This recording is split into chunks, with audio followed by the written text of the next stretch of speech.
नमस्कार, आप देख रहे हैं डेली 24 भारत। मैं हूं आपके साथ स्तुति झा। बुलेटिन की शुरुआत करते हैं। उत्तर प्रदेश के मुख्यमंत्री सीएम योगी आदित्यनाथ 9 अप्रैल को मुजफ्फरनगर पहुंचेंगे, जहां वो जिला प्रदर्शनी मैदान में एक विशाल जनसभा को संबोधित करेंगे। मुख्यमंत्री बनने के बाद सदर विधानसभा क्षेत्र में उनकी पहली जनसभा होगी।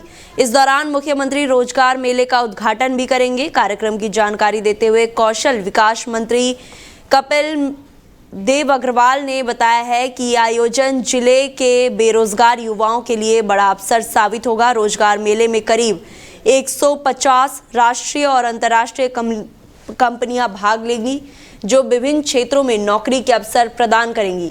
अनुमान है कि इस मेले में के जरिए लगभग 5000 युवक युवतियों को रोजगार मिलेगा। इस बार मेले में आधुनिक तकनीकी का उपयोग किया जाएगा। लाभार्थियों का रजिस्ट्रेशन QR कोड के माध्यम से होगा, जिससे प्रक्रिया पारदर्शी और आसान बनेगी। प्रशासन ने कार्यक्रम को लेकर तैयारियां तेज कर दी है और सुरक्षा के पुख्ता इंतजाम भी किए जा रहे हैं। इस आयोजन से न केवल युवाओं को रोजगार मिलेगा, बल्कि जिले के विकास को भी नई दिशा मिलने की उम्मीद है। हम सबके लिए बहुत ही प्रसन्नता का विषय है कि इस प्रदेश के बहुत ही लोकप्रिय मुख्यमंत्री बहुत ही ऊर्जावान हैं, परिश्रमी हैं और जिन्होंने प्रदेश को प्रगति के मार्ग पर प्रशस्त करने का काम किया है।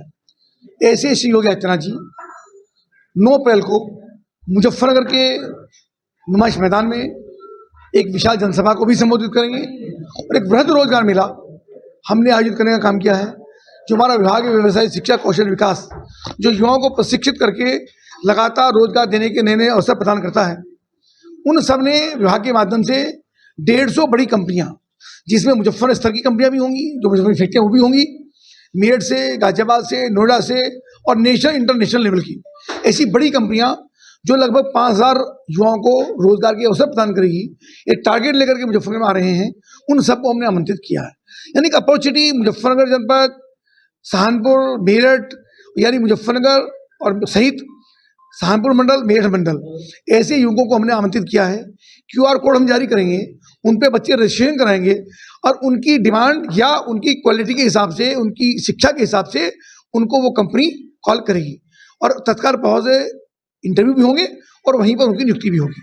और हमारे लिए ये भी प्रसन्नता का विषय है कि चाहे बच्चे हाई स्कूल हों, इंटरमीडिएट हों, ITI हो, पॉलिटेक्निक हो, BTech हो, MTech हो, BCom हो, MCom हो, MSc हो, ऐसे सब युवकों को जो किसी भी रूप में रोजगार की तलाश कर रहे हैं, उन सबसे मेरा आह्वान है कि इस रोजगार मेले के अंदर अधिक से अधिक संख्या में इसके अंदर पहुंचे, आते मुख्यमंत्री का उद्बोधन भी सुने, उनका मार्गदर्शन हम सबको प्रेरित करने का काम करता है और साथ साथ विभाग के द्वारा एक शानदार अपॉर्चुनिटी मुजफ्फरनगर के युवकों को विशेष रूप से दी जा रही है।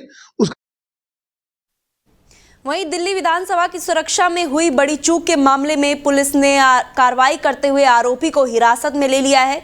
यूपी नंबर की टाटा सिएरा से बैरियर तोड़कर परिसर में घुसने वाले शख्स से पूछताछ की जा रही है। पुलिस ने घटना में इस्तेमाल की गई गाड़ी भी बरामद कर ली है। हालांकि आरोपी की पहचान अभी सार्वजनिक नहीं की गई। दोपहर करीब 2 बजे ये कार गेट नंबर 2 को तोड़ते हुए विधानसभा परिसर में घुस गई थी। बताया जा रहा है कि कार में कुछ नकाबपेशी लोग भी सवार थे। अंदर पहुंचकर ड्राइवर ने बरामदे के पास फूलों का गुलदस्ता रख दिया और मौके से फरार हो गया, जिससे सुरक्षा एजेंसियों में हड़कंप मच गया है। घटना के बाद दिल्ली पुलिस बम निरोधक दस्ता और FSL टीम ने मौके पर पहुंचकर जांच शुरू कर दी है। पूरे परिसर को सील कर सघन तलाशी ली गई। अधिकारियों के अनुसार ये मामला सुरक्षा में गंभीर चूक माना जा रहा है और ये जांच का विषय भी है। कड़ी सुरक्षा के बावजूद वाहन अंदर कैसे पहुंचा? गौरतलब है कि हाल ही में विधानसभा को बम से उड़ाने की धमकी भी मिली थी, जिससे इस घटना ने सुरक्षा को लेकर चिंता और बढ़ा दी है। वहीं दिल्ली हाईकोर्ट ने आम आदमी पार्टी के राष्ट्रीय संयोजक अरविंद केजरीवाल की शराब आबकारी नीति मामले से खुद को अलग करने की याचिका पर CBI को नोटिस जारी किया है। इस मामले में कोर्ट ने जांच एजेंसी से जवाब मांगा है, जिसके बाद आगे की सुनवाई में स्थिति स्पष्ट होगी। ये मामला दिल्ली की कथित शराब आबकारी नीति से जुड़ा हुआ है, जिस पर पहले से जांच चल रही है। हाईकोर्ट से बाहर निकलते हुए अरविंद केजरीवाल ने कहा कि मामला अदालत में विचाराधीन है, इसलिए वो इस पर कोई टिप्पणी नहीं करना चाहते हैं। अब इस मामले में सीबीआई के जवाब और कोर्ट की अगली सुनवाई पर सबकी नजर बनी हुई है। वहीं दिल्ली सरकार ने गैस सिलेंडरों की कालाबाजारी पर लगाम लगाने और गरीब मजदूरों को राहत देने के लिए नया आदेश जारी किया है। इस फैसले के तहत अब गैस गोदाम से सीधे सिलेंडर बेचने पर रोक लगा दी गई है। सरकार का कहना है कि इससे बिचौलिए की भूमिका खत्म होगी और जरूरतमंद लोगों को गैस सही कीमत पर पहुंच सकेगी। जमीनी हकीकत जानने के लिए जब टीम इंडियन ऑयल कॉरपोरेशन के राजघाट स्थित गैस गोदाम पहुंची तो वहां व्यवस्था सामान्य और सुव्यवस्थित मिली। गोदाम में सिलेंडरों का पर्याप्त स्टॉक मौजूद था और सरकार के आदेश का पालन भी किया जा रहा था। गोदाम प्रबंधक योगेश सिंह ने बताया कि अब गोदाम से सीधे बिक्री पूरी तरह बंद कर दी गई है और केवल होम डिलीवरी के माध्यम से ही सिलेंडर उपलब्ध कराए जा रहे हैं। हालांकि 5 किलो के घरेलू और कॉमर्शियल सिलेंडर जरूरतों के अनुसार उपलब्ध है और बुकिंग कराने वाले ग्राहकों को समय पर डिलीवरी दी जा रही है। उन्होंने बताया कि 5 किलो सिलेंडर की कीमत करीब 200 रुपये थी, जो अब बढ़कर 349 हो गई है। इसके बावजूद सप्लाई में कोई कमी नहीं है और सभी बुकिंग की 100% डिलीवरी की जा रही है। सरकार का ये कदम खासतौर पर गरीब और मजदूर वर्ग को ध्यान में रखकर उठाया गया ताकि उन्हें छोटी क्षमता वाले सिलेंडर आसानी से मिल सके और अवैध बिक्री पर रोक लगाई जा सके। वहीं Noida police commissionerate operation conviction के तहत बड़ी उपलब्धि हासिल करते हुए जंगनीय अपराधों में शामिल 5080 अपराधियों को सजा दिलाई गई है। ये कार्रवाई 1 जनवरी 2023 से 3 अप्रैल 2026 के बीच 4549 अभियोगी में प्रभावी पैरवी के जरिए संभव हुई। इन मामले में पॉक्सो एक्ट, दुष्कर्म, दहेज, हत्या, अपहरण, लूट और डकैती जैसे गंभीर अपराध शामिल है। पुलिस ने पॉक्सो एक्ट के तहत 110, दुष्कर्म के 16, दहेज हत्या के 4, हत्या के 62, डकैती के 15 और लूट के 323 मामलों में दोषी को सजा दिलाई है। इस अभियान के तहत 117 अपराधियों को आजीवन कारावास, 32 को 20 साल और 37 को 10 साल की सजा सुनाई गई है। पुलिस की मजबूत पैरवी, पुख्ता साक्ष्य और समयबद्ध जांच के चलते यह सफलता मिली है। पुलिस कमिश्नरेट गौतम बुद्ध नगर की इस पहल से न केवल अपराधियों को सख्त सजा मिली बल्कि पीड़ित को भी समय पर न्याय मिल सका है। पुलिस महानिदेशक महोदय के निर्देश पे ऑपरेशन कन्विक्शन लगातार चलाया जा रहा है और उसी क्रम में गौतम बुद्ध नगर पुलिस कमिश्नरेट में 1/1/2023 से लगभग 5080 से अधिक ऐसे अपराधी हैं जिन्होंने विभिन्न अपराधों में अपना संलिप्तता जिनकी रही है, उनके विरुद्ध एक प्रभावी पैरवी करते हुए उनको सजा दिलाने का कार्य सुनिश्चित करा है। और इसमें विभिन्न प्रकार के अपराध सम्मिलित हैं, जिसमें जघन्य अपराध हैं, जैसे हत्या का है, पॉक्सो एक्ट के अभियोग हैं और अपहरण के अभियोग हैं और महिला संबंधी अपराध इसमें शामिल हैं। इसमें से अगर मैं ये कहूं कि 117 अभियोग ऐसे हैं जिसमें आजीवन कारावास का दंड भी माननीय न्यायालय द्वारा दिया गया है और इसमें जो हमारी जो यूनिट है जो प्रभावी पैरवी करते रहे हैं, उन सबके अथक प्रयासों के कारण इतनी बड़ी संख्या में गौतम बुद्ध नगर पुलिस इन अपराधियों को उनके अंतिम अंजाम तक ले जा सकी है। तो इसी के साथ आगे की जानकारी के लिए हमारे सहयोगी अरबाज हमारे साथ जुड़ चुके हैं। अरबाज, नोएडा पुलिस ने ऑपरेशन कन्विक्शन के तहत बड़ी उपलब्धि हासिल की है और 5080 अपराधियों को सजा दिलवाई है। क्या कुछ जानकारी निकल कर आ रही है? बिल्कुल, देखिए गौतम बुद्ध नगर में ऑपरेशन कन्वेंशन के तहत पुलिस को बड़ी सफलता मिली है। पिछले 3 सालों में 5000 से ज्यादा अपराधियों को सजा दिलाने का काम कोर्ट द्वारा किया गया है और ये जो 5000 अपराधी हैं, कहीं ना कहीं ये 3 साल में जो गौतम नगर कमिश्नर लक्ष्मी सिंह है उनके कार्यकाल में हुआ है। इसमें जो 117 जो अपराधी हैं वो लगभग जिन पर जीवन कारावास का मुकदमा था वो लगाया गया था, उनको सजा मिली है। 1008 ऐसे अपराधी हैं जिन पर जो गैंगस्टर एक्ट मुकदमे लगे थे वो हैं। तो कहीं ना कहीं माना जा सकता है जो गौतम नगर कमिश्नर लक्ष्मी सिंह है उनके जो 3 साल का कार्यकाल है उसमें 5000 से अधिक जो अपराधी हैं, जिसमें पॉक्सो एक्ट के भी अपराधी हैं, कहीं ना कहीं जो डकैती करते हैं, लूट करते हैं, छीना झपटी करते हैं या जो रेप पीड़ित लोग का जो सुनवाई के बाद जो अपराधी हुए हैं उनको गिरफ्तार करके कोर्ट द्वारा सजा दिला गई। और सबसे बड़ी बात यही है कि पूरे तरीके से जो गवाहों की जान बचा के कोर्ट तक पहुंचाना, तथ्य इकट्ठे करना, और जानकारी के अनुसार समय पर कोर्ट पहुंचाकर सजा दिलवाने का काम गौतम नगर पुलिस ने किया है। जी, लेकिन इतनी कार्रवाई के बाद भी अभी भी देखा जाता है कि कई जगह पे क्राइम हो रहा है, तो क्या लगता है इस पहल के बाद गौतम बुद्ध नगर में और आसपास के एरिया में क्राइम कम होने की संभावना है?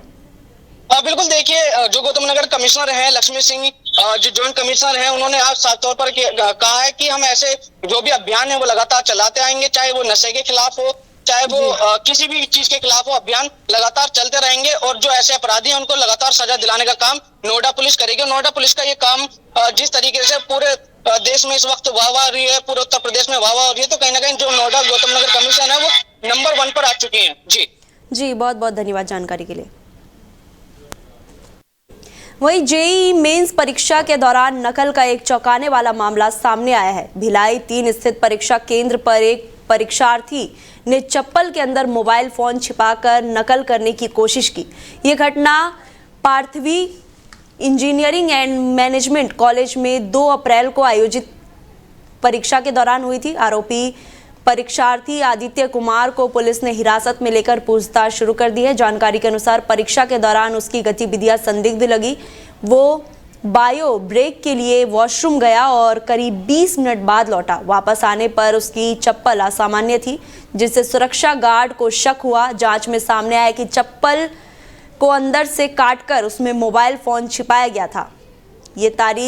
ये तरीका देखकर केंद्र प्रशासन भी हैरान रह गया। तुरंत पुलिस को सूचना दी गई, जिसके बाद आरोपी को हिरासत में ले लिया गया है और मोबाइल जब्त कर लिया गया। इस मामले में सार्वजनिक परीक्षा अधिनियम 2008 की धारा 9 के तहत केस दर्ज कर जांच शुरू कर दी गई है। पुलिस ये भी जांच कर रही है कि इस घटना में कोई और शामिल तो नहीं था।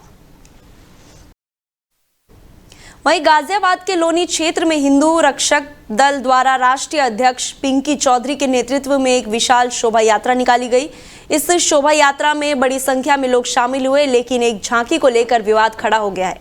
बताया जा रहा है कि एक झांकी में मुस्लिम समाज की पोशाक में एक युवक को टोपी और दाढ़ी के साथ दिखाया गया, जिसके हाथ में चाकू था और साथ में लव जिहाद से जुड़ा पोस्टर लगाया गया। इसके अलावा झांकी में एक कटे हुए व्यक्ति के पुतले जैसे दृश्य भी दिखाया गया, जिसने लोगों का ध्यान खींचा और सवाल खड़े कर दिए। इस झांकी का वीडियो सोशल मीडिया पर तेजी से वायरल हो रहा है, जिसके बाद मामला तुल पकड़ता नजर आ रहा है। कई लोग इस पर आपत्ति जता रहे और धार्मिक शोभा यात्राओं में इस तरह की विवादित प्रस्तुतियों की उपयुक्तता पर सवाल उठा रहे। फिलहाल ये मामला इलाके में चर्चा का विषय बना हुआ है। प्रशासन की ओर से स्थिति पर नजर रखी जा रही है। वहीं हापुड़ के हाफिजपुर थाना क्षेत्र स्थित कुराना टोल प्लाजा पर अधिवक्ता के साथ मारपीट, लूटपाट और जाति सूचक टिप्पणी के मामले में कार्रवाई में देरी से नाराज वकीलों ने सोमवार को जोरदार प्रदर्शन किया। सुबह करीब 11 बजे बड़ी संख्या में अधिवक्ता तहसील चौराहे पर एकत्र हुए और मानव श्रृंखला बनाकर सड़क जाम कर दी। करीब आधे घंटे तक यातायात पूरी तरह बाधित रहा, जिससे आम लोगों को काफी परेशानियां उठानी पड़ी। प्रदर्शन के दौरान पुलिस प्रशासन के खिलाफ जमकर नारेबाजी की गई। अधिवक्ताओं का कहना है कि 8 मार्च को हुई घटना के कई दिन बाद पुलिस किसी भी आरोपी को गिरफ्तार नहीं कर सकी। पीड़ित अधिवक्ता शंकर लाल सैनी ने आरोप लगाया कि टोल प्लाजा कर्मचारियों ने उसके साथ मारपीट की, कपड़े फाड़े और जेब से करीब 1300 रुपए लूट लिए। वहीं चालक के साथ जाति सूचक शब्दों का प्रयोग किया गया था। बार एसोसिएशन अध्यक्ष देवेंद्र सिंह और सचिव रवि कुमार ने कहा कि इस तरह की घटनाएं बर्दाश्त नहीं की जाएगी और अपराधियों की जल्द गिरफ्तारी होनी चाहिए। सूचना पर क्षेत्रीय नगर वरुण मिश्रा और कोतवाली प्रभारी विनोद पांडे मौके पर पहुंचे और जल्द कार्रवाई का आश्वासन दिया, जिसके बाद धरना समाप्त हुआ। अधिवक्ताओं ने चेतावनी दी, यदि जल्द गिरफ्तारी नहीं हुई तो वो न्यायिक कार्य का बहिष्कार कर बड़ा आंदोलन करेंगे। ये है कि हमारे वरिष्ठ अधिवक्ता शंकर सैनी, उनके साथ पुराना टोल पर मारपीट की गई थी, जिसके संबंध में उनके द्वारा 10 लोगों का नाम प्रार्थना पत्र दिया गया था, लेकिन 6 लोगों के खिलाफ केवल FIR दर्ज कराई गई है और अभी तक किसी मुलजिम की गिरफ्तारी नहीं हुई है। और मुलजिम उल्टे वकील साहब को धमका रहा है और हम लोगों ने प्रशासन से शिकायत किया था, लेकिन कोई कार्रवाई नहीं हो रही, इसलिए हमें सड़क पर उतरना पड़ा है। हम लोग प्रशासन को चेताना चाहते हैं कि अगर वकील साहब के साथ कोई मिसहैपनिंग हो गई तो उसकी जिम्मेदारी पुलिस प्रशासन की है। और जब तक न्याय नहीं मिलेगा तब तक ये लड़ाई हमारी जारी रहेगी। हम जो है ये जंग का ऐलान है 100% जो है, अगर प्रशासन नहीं चाहता कि इसको निपटा जाए तो हम भी आर पार के लिए तैयार हैं। कहना ये है कि हमारे एक अधिवक्ता साथी का टोल प्लाजा कर्मियों ने जो मारपीट की गई, अवैध व्यवहार किया गया, उनका गला घोट कर जान से मारने की धमकी की गई और इसके खिलाफ अगर हमने कार्रवाई की तो एसपी महोदय को ज्ञापन पत्र दिया गया। FIR तो दर्ज होगी लेकिन किसी भी मुलजिम की गिरफ्तारी नहीं हुई है और हमारी मांग है कि उन्हें जल्द गिरफ्तार किया जाए। ऊपर से शंकर लाल सैनी जो है उन पर दबाव बनाया जा रहा है कि मुकदमा वापस ले ले, समझौता कर ले, वरना उन्हें गोली मार दी जाएगी, जान से मार दिया जाएगा। जिस कारण वो सुरक्षा उनका दबाव है, इसलिए आज हम लोगों ने सांकेतिक रूप से ये जाम लगा करके प्रशासन को ये संदेश देने का काम किया है कि मुलजिमान को तुरंत गिरफ्तार किया जाए, वरना आगे जो ये आंदोलन उग्र रूप धारण करेगा जिसकी जिम्मेदारी पुलिस प्रशासन। वहीं उत्तर प्रदेश के बांदा जिले में रिश्तों को शर्मसार करने वाली एक सनसनीखेज घटना सामने आई है। कमासीन थाना क्षेत्र के जामू गांव में खेत की रखवाली कर रहे सोनू की संदिग्ध परिस्थितियों में मौत हो गई। वो अपनी पत्नी निशा के साथ ट्यूबवेल पर सो रहा था। घटना की सूचना पर पुलिस ने शव को कब्जे में लेकर जांच शुरू की है। मृतक की मां की तहरीर पर मामला दर्ज किया गया। शुरुआती पूछताछ में पुलिस को पत्नी पर शक हुआ लेकिन उसने छोड़ दिया। 2 दिन बाद पोस्टमार्टम रिपोर्ट में गला घोंटकर हत्या की पुष्टि हुई, जिसके बाद शक आरोप में बदल गया। कड़ाई से पूछताछ करने पर पत्नी निशा ने चौंकाने वाला खुलासा किया। उसने बताया है कि उसका अपने देवर के साथ अवैध संबंध था और पति को इस रिश्ते की जानकारी हो गई थी। इससे अक्सर विवाद होता था। इसी के चलते उसने अपने देवर के साथ मिलकर योजना बनाई और रात में सोते समय पति का गला दबाकर हत्या कर दी। पुलिस ने आरोपी दिनांक 5 अप्रैल 2026 को थाना कमासीन के ग्राम जामू में ट्यूबवेल की छत पर सो रहे पति पत्नी में से पति की किंचित कारणों से मृत्यु की सूचना प्राप्त हुई। सूचना मिलते ही त्वरित रूप से कार्रवाई करते हुए थाना पुलिस ने फोरेंसिक टीम को बुलाया और फोरेंसिक टीम द्वारा संकलित समस्त साक्ष्यों एवं गठित दोनों टीमों द्वारा समस्त इलेक्ट्रॉनिक और भौतिक साक्ष्यों के संकलन के उपरांत यह तथ्य प्रकाश में आया कि मृतक की पत्नी और उसके सगे छोटे भाई के अवैध संबंधों के कारण दोनों ने मिलकर मृतक की गला दबा करके हत्या कर दी। दोनों अभियुक्तों को गिरफ्तार कर लिया गया है और उनको माननीय न्यायालय भेज करके रिमांड प्राप्त कर लिया गया है। अग्रिम वैधानिक कार्रवाई प्रचलित है। दिनांक 5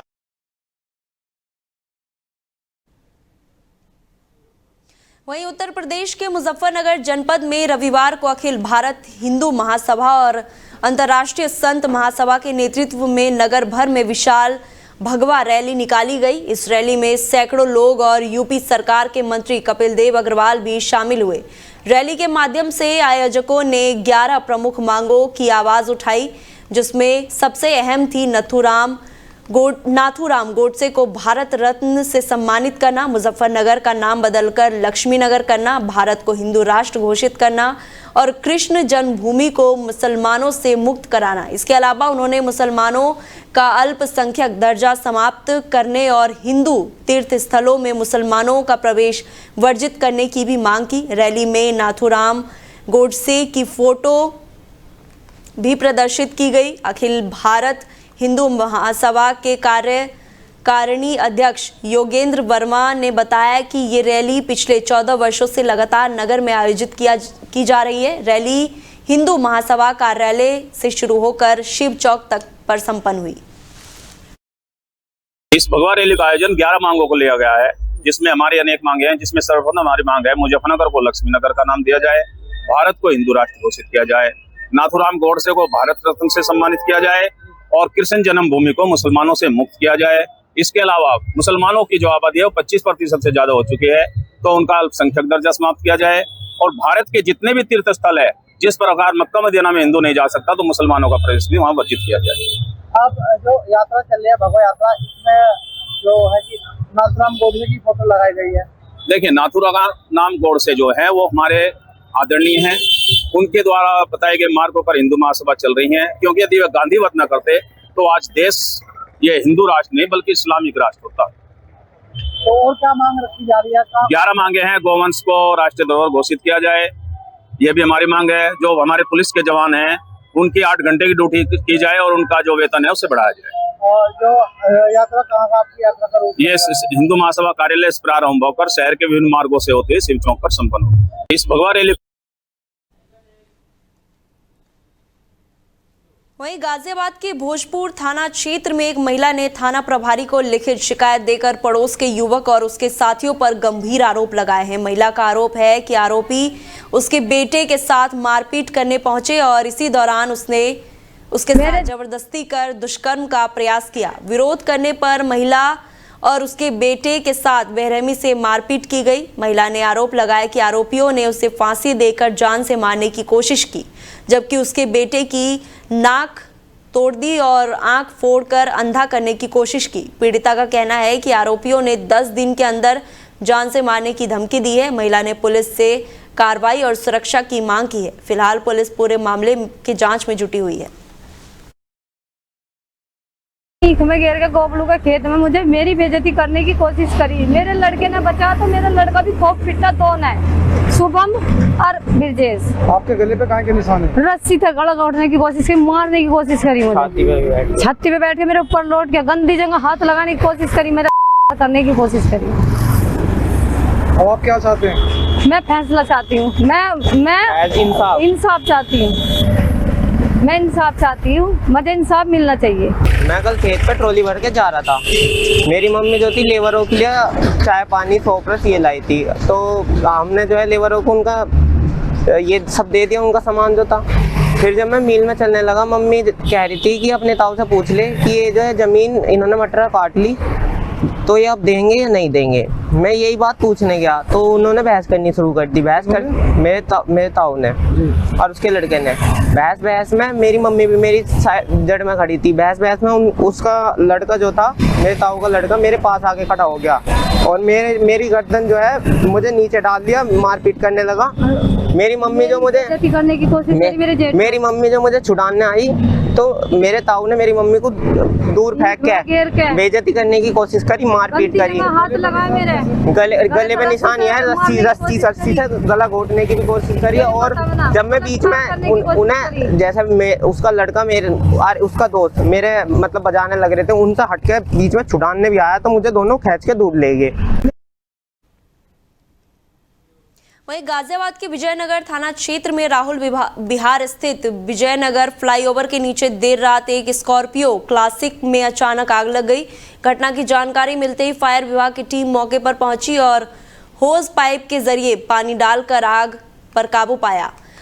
आग यूपी 31 AW 4011 नंबर की स्कॉर्पियो में लगी थी, जिसकी गाड़ी मालिक अर्शदीप सिंह मौके पर मौजूद थे। अधिकारियों ने बताया कि कोई जनहानि नहीं हुई और सभी लोग सुरक्षित रहे। आग लगने के कारणों का फिलहाल पता नहीं चल सका है। फायर विभाग ने आग बुझाने के बाद जरूरी कार्रवाई पूरी कर ली और वाहन मालिकों को नुकसान के प्रति मार्गदर्शन दिया गया है।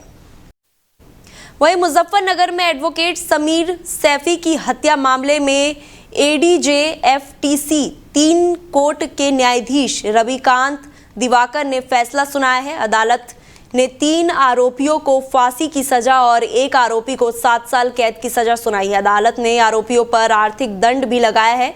आरोपी सिंघोन अलवी को फांसी के साथ 10 लाख रुपए का जुर्माना, आरोपी रिजवान और अरवाज को फांसी के साथ प्रत्येक को 1-1 लाख रुपए का जुर्माना। जानकारी के मुताबिक एडवोकेट समीर सैफी की हत्या उसके दोस्तों ने पैसे के लेन देन को लेकर की थी। वो घटना 2019 में हुई थी और कई दिनों बाद आरोपी की निशानदेही पर उसका शव बरामद किया गया था। अदालत के इस सख्त फैसले से हत्याकांड के इस सनसनीखेज मामले में न्याय मिलने की उम्मीद जगी है।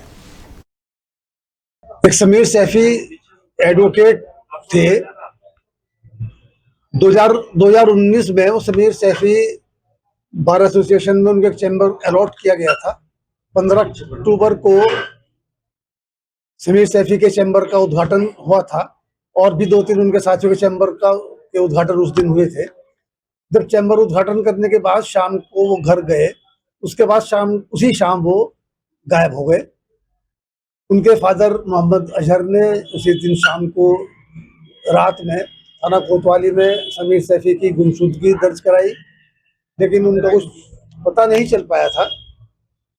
उसके 2-3 दिन बाद यहाँ एडवोकेट्स का भी पूरा आंदोलन रहा, अधिकारी गण से मिलते जुलते रहे और पुलिस ने 3-4 दिन के बाद उनके समीर सैफी के जो साथी थे शिंगोल अलवी, उनको और उनके 2-3 साथियों को पकड़ा और उनसे पूछताछ की। तो तब पूछताछ में ये जानकारी सामने आई कि एक व्यापारिक लेन देन के सिलसिले में एक उसके विवाद में शिंगोल अलवी और उसके साथियों ने समीर सैफी एडवोकेट को घर से बुलाकर ले गए और उसको गला दबाकर उसकी हत्या कर दी। और हत्या करने के बाद सीकरी गांव में एक मुर्गी फार्म था शिंगोल अलवी का, वहां चले गए सीकरी गांव में और वहां अपने नौकर दिनेश को साथ लिया और शिंगोल अलवी, उसके साथ सोनू, रिजवान और शालू उर्फ अरबाज, ये चारों लोगों ने एक जंगल, वहाँ मंजर साहब का एक खेत था, उस खेत में टीले के ऊपर जाकर शव को उन्होंने गड्ढा खोदकर दबा दिया। फिलहाल बुलेटिन में इतना ही। आप देखते रहिए डेली 24 भारत। नमस्कार।